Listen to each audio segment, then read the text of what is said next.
Ai, que saudade do Lula do Velho Testamento. Olá, terráqueos! Hoje estamos aqui para fazer mais um react do Ian e ele vai contar um pouquinho pra gente sobre o que está acontecendo agora nas greves dos servidores das federais. Então, vamos assistir junto? Vamos lá. Então, eu fico feliz que eu tenha sido cobrado de falar isso, porque mostra que o meu público tem as preocupações certas, né? Tá tendo uma greve a nível nacional dos servidores da educação.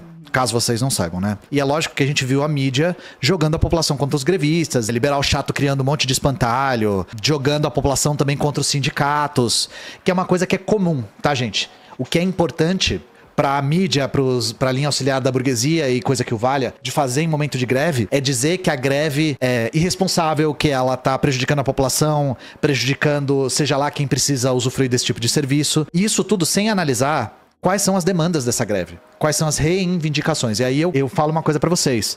Todas as vezes que vocês forem analisar uma greve, a primeira coisa que vocês têm que olhar é qual é a reivindicação, tá bom?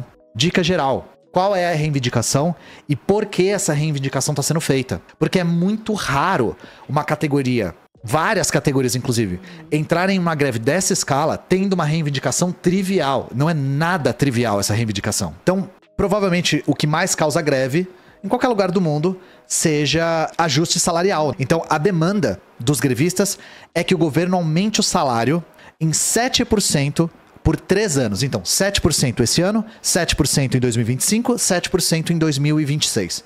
Vamos ver qual foi a proposta do governo? Zero. Absolutamente nada. A proposta do governo foi zero. Reajuste? Não tem reajuste esse ano. Essa foi a proposta. É pegar ou largar. Vamos lá, né? Vamos analisar a questão mais de perto. Aqui o Sintrajude, governo mantém reajuste zero em 2024 e servidores prometem intensificar mobilização. Tá certo, tá? Tem que intensificar mesmo. Então vamos lá, além do salário, as categorias estão demandando também reestruturação de carreira e recomposição do orçamento das instituições, que foram muito prejudicadas durante o governo Bolsonaro, e também o reajuste imediato dos auxílios e das bolsas dos estudantes. Então não é uma reivindicação única, é uma reivindicação que tem a ver com o salário dos professores e dos servidores, mas tem a ver também com como essas instituições federais estão sendo sucateadas e foram sucateadas no governo Bolsonaro principalmente. E também tem um debate sobre a revogação do novo ensino médio e da BNC Formação, que é uma coisa que eu não falei ainda, mas eu posso falar no futuro, que é a Base Nacional Comum para Formação de Professores. Agora, quarta passada, o governo reiterou com representantes dos servidores que não pretende ajustar o salário. E já estava sinalizando isso. E aí vamos ver as propostas do governo. Primeiro, reajuste zero. Depois, discutir categoria por categoria o reajuste do salário ano que vem. Depois, aumentar o auxílio alimentação. O auxílio vai passar de R$ 658 para R$ 1.000.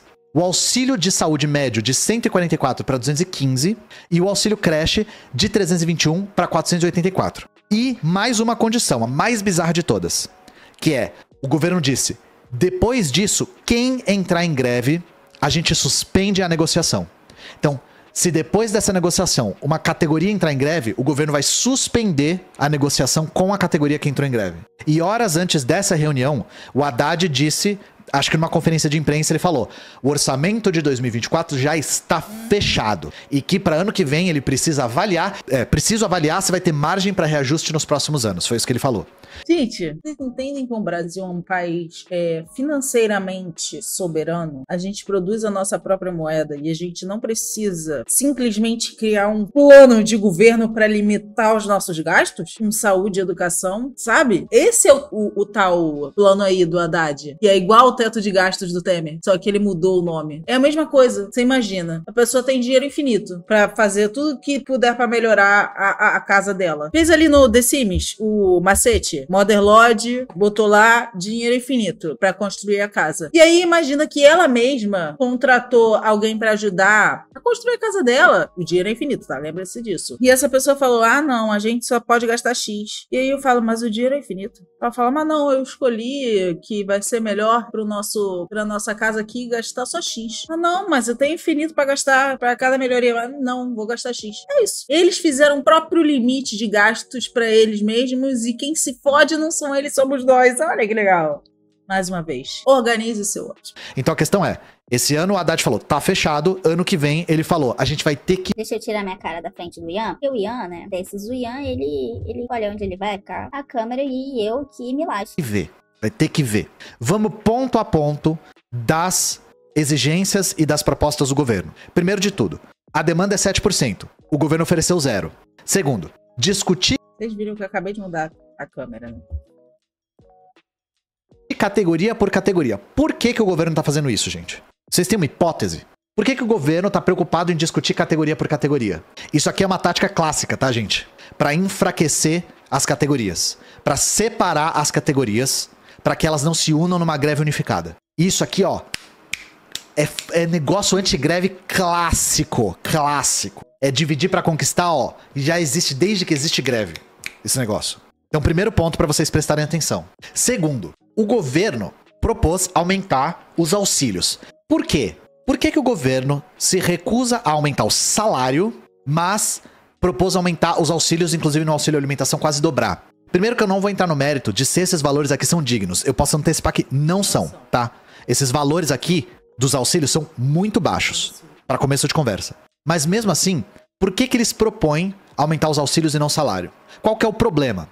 Isso aqui é uma forma de mascarar o aumento. Porque eu pergunto pra vocês, e quando esses servidores aqui se aposentarem? A aposentadoria é baseada no salário.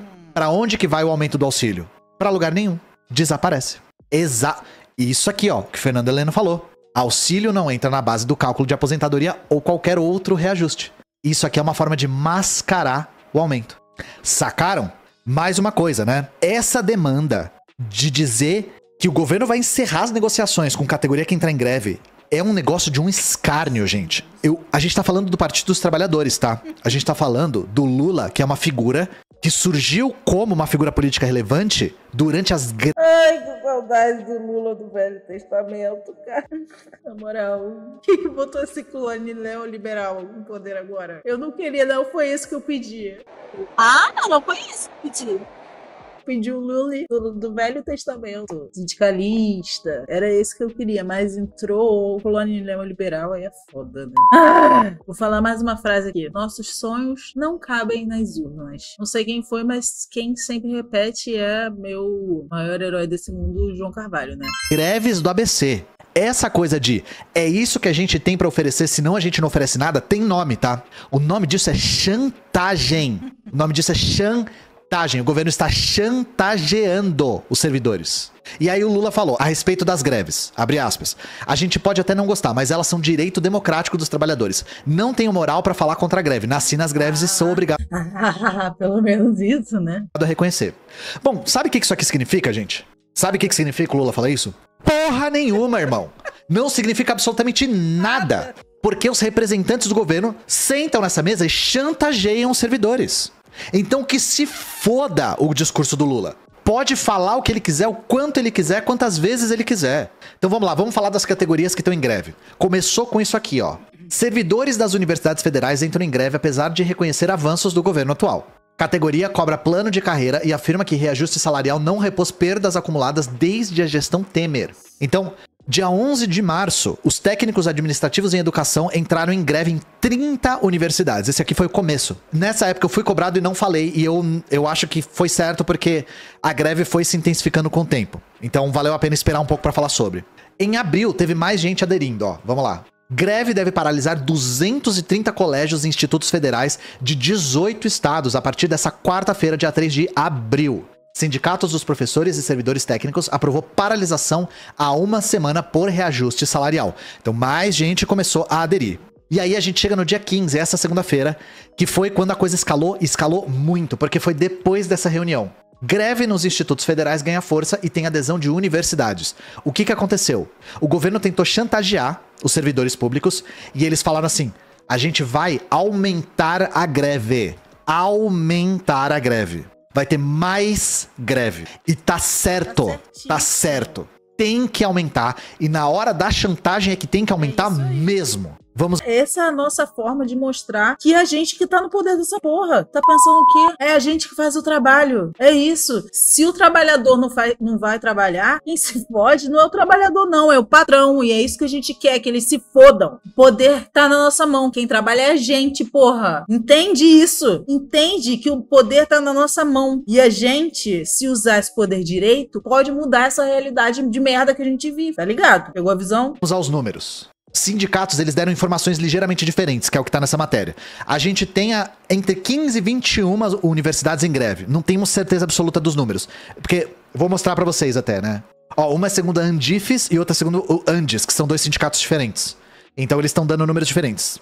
Dos institutos federais, dos 687, 470 estão em greve. 470. Que esse aqui é a informação do Sinacef. Gente, as federais estão paradas. E ter adesão das universidades federais é muito importante. Isso dá muita força pra greve. E, gente, eu bani um otário que tava aí no chat, mas eu vou falar uma coisa. E eu não vou nem... Assim, eu tô tentando... Pra cada comentário idiota que eu recebo, eu tento ler 10 comentários positivos, tá? O setor da educação federal tem os piores salários do serviço público federal. Os piores salários. E o governo é muito condescendente com outras categorias. Eu dou exemplo. Polícia Federal e Polícia Rodoviária Federal. Vocês acham que a Polícia Federal e a Polícia Rodoviária Federal teve que fazer alguma coisa para conseguir negociar a reposição salarial e os planos de carreira? O governo tem 2 pesos e 2 medidas, tá? O governo é extremamente parcial. E é muito grave o que está acontecendo com a educação no país no governo Lula. Desde a recusa a revogar o novo ensino médio até essa greve que está sendo uma chantagem, gente. E isso tudo tem vínculo com a regra fiscal draconiana proposta pelo Haddad e recebida com louvor pelo mercado financeiro. A regra é clara. Se o mercado financeiro comemorou, você se fudeu. Não tem diferença nunca, tá? Não tem exceção. Aqui, no Outras Palavras, a cruzada de Haddad contra a saúde e educação. Eu peguei um site de esquerda aqui. Só pra vocês não falarem, você tá repercutindo o discurso da Gazeta do Povo. Não tô. Então a gente vê, por conta dessa regra fiscal, corte de verba no Ministério da Saúde, corte de bolsa, que é uma coisa que foi típica do governo Bolsonaro. Esse tipo de corte, de falta de reajuste de bolsa, prejudica muito as bases estudantis. Prejudica a assistência estudantil, prejudica as pesquisas também. E, gente... Alguns estudantes só conseguem ir pra faculdade, só conseguem ir pra universidade por conta dessa bolsa. Quando eu estudava na UERJ, eu tinha bolsa de pesquisa, né? E a minha bolsa, eu lembro que teve uma vez que foi cortada de uma hora pra outra. Eu não tinha mais bolsa. E aí foi quando eu fui vender brigadeiros na faculdade. A minha história é uma história idiota em relação a outros estudantes que necessitam da bolsa para conseguir continuar os estudos, para conseguir bancar, ir para a faculdade. Então, aqui no Rio não tem bilhete universitário para todo mundo, então tem que pagar o ônibus, tem que pagar comida, tem que pagar várias coisas, e às vezes é só a bolsa que aquele estudante tem para manter os estudos dele. Sim, é importante você registrar. Na época que eu saí da faculdade, que foi em 2016, a bolsa era R$400. Se for isso até hoje, quem que consegue fazer qualquer coisa com R$400, né? R$400, você vai no mercado, compra meia dúzia de coisa, dá 200, já foi metade. E assim, tudo caro, é transporte caro, e é por isso que é tão importante ter políticas públicas como transporte gratuito para estudantes, como restaurantes universitários, como o aumento das bolsas de permanência, né? E principalmente a remuneração dos professores, que são tão importantes, que formam todas as outras carreiras. Uma das profissões mais bonitas e importantes do mundo. Aqui no Brasil a gente vê que são os professores pior remunerados do mundo, sabe? É um absurdo isso. E foi como eu falei, o governo tem dinheiro, só que é um projeto político, ele não ser destinado para isso. Assim como o Darcy Ribeiro já dizia, a crise da educação do Brasil não é uma crise, é um projeto para que as pessoas não tenham sua educação libertadora e emancipadora, assim como disse Paulo Freire, e se tornem mais trabalhadores alienados, ignorantes, que não têm nenhum poder de questionamento para seguir e ser massa de manobra desses governos neoliberais de merda que estão aí, né? Eu preciso reiterar uma coisa, não existe só o padrão de cortes que a gente tá vendo do governo passado para esse. Existe uma outra coisa que é mais perigosa. Seja por acidente ou por intenção, por projeto, vocês sabem que a precarização do serviço público, o sucateamento do serviço público abre margem para quê? Privatização. O governo Lula, com Haddad no Ministério da Economia, está auxiliando o projeto de privatização das universidades federais e dos institutos federais. De maneira... Filho da Tampa o ouvido aí pra mim, 2 segundos que eu não quero que você ouça o negócio, não. Que isso? Vergonha da profissão! Você é vergonha da profissão! maneira intencional ou não intencional. Não importa. Isso aqui é inaceitável. Inaceitável. Bom, é isso. Não vou responder as bobagens do chat. Tô sem paciência hoje, de verdade. Eu só vou dizer uma coisa, gente. Vocês estão sendo muito ingênuos com o discurso da grande mídia a respeito dessa greve. Quem tá contra essa greve pelos motivos que tá falando aí no chat, vocês estão pegando o discurso da grande mídia burguesa, da extrema-direita, que tá tentando jogar você contra os grevistas e tá engolindo eles sem mastigar. Eu só vou dizer isso. Eu sou aluna do CP2 no Rio e tá rolando muita fake news. A maioria dos alunos estão contra os servidores porque fizeram greve. Queria entender melhor isso porque... Queria entender melhor por que isso num colégio com histórico de militância. Provavelmente internet. Provavelmente esses alunos estão consumindo a narrativa da greve através da internet, principalmente com o MBL jogando a população contra e ficando contra os trabalhadores. É uma hipótese minha. Comum, tá, gente? Isso é tática velha também da burguesia de jogar a população contra os trabalhadores. Super velha essa tática. Isso acontece o tempo todo aqui em São Paulo com o metrô. As greves no metrô, o tempo todo o governador joga a população contra os metroviários, falando, eles estão paralisando o seu trabalho, estão paralisando a sua vida, eles são um bando de vagabundos que não gostam de trabalhar, etc, etc. O que você acha dos PPGs que não aderiram à greve? Por um lado, enfraquece o movimento, por outro, se eles param, CAPES e o CNPq cortam, não prorrogam a bolsa dos mestrados e doutorandos. Cara, tem que ver os motivos de cada pessoa de cada categoria que optou por não aderir à greve. Mas tem uma coisa perigosa, né? Você falou, se eles param, CAPES e CNPq cortam e não prorrogam as bolsas de mestrado. Mas a greve também tá reivindicando o ajuste nas bolsas. Então, de qual lado a gente fica? Porque as bolsas tomaram um baque imenso no governo Bolsonaro e tomaram um baque de novo agora com a gestão da Haddad. Então, tá, se a gente faz a greve, as bolsas param. Mas se a gente não faz a greve, as bolsas não têm reajuste e ficam totalmente prejudicadas. Quem que tá certo nessa história? Cabe às categorias decidir. O que eu acho é, trabalhador tem direito à greve. Principalmente quando a proposta é, não vamos fazer reajuste e se vocês entrarem em greve a gente não negocia mais. PPG é programa de pós-graduação. Vamos começar a chamar bolsa de salário? Eu sou super a favor de trocar o nome. Pra mim, bolsa tinha que chamar salário, tá? Porque é o salário do pesquisador. Sim, eu falei isso, eu não sei se eu deixei claro. São duas greves. A dos TAES, né? Dos técnicos, que são representados por sindicatos diferentes. Nos institutos, todos os servidores são filiados ao Sinacef. Eu achei que eu tinha deixado isso claro, mas vou colocar aqui de novo porque é mais de uma categoria que tá em greve. O que eu acho bom, porque reforça a greve e não acata a esse pedido ridículo do governo de negociar categoria por categoria. Bom, gente, foi esse o vídeo de hoje. Espero que vocês tenham gostado. Se você gostou, já deixa o seu like. Já se inscreva no canal se você não é inscrito. Ative o sininho para não perder esse vídeo, nenhum outros novos que vierem no canal. E não deixe de me seguir nas outras redes, tá? Beijo!